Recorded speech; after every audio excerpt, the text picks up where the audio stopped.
In this video, we're going to show you how to use the programming feature on the Zoe Vision. First, we will need a portafilter dosed up with a puck of coffee.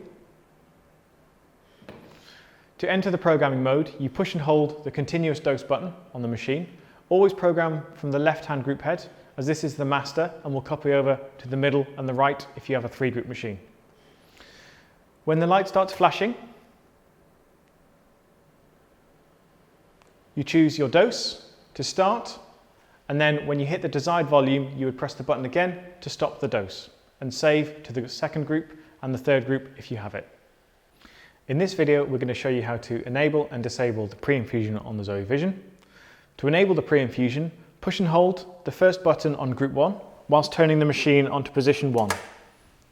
The LED will stay lit. The pre-infusion is now enabled. To disable the pre-infusion, turn the machine off, push and hold the 2nd dose button, and with the button held, turn the machine on. The pre-infusion is now disabled. In this video, we're going to show you which buttons to press to use the auto-cleaning feature on the Sanremo Zoe range. Button 1 and 5 will turn on the auto-cleaning feature to give you 5 back flushes with a cleaning blank inserted.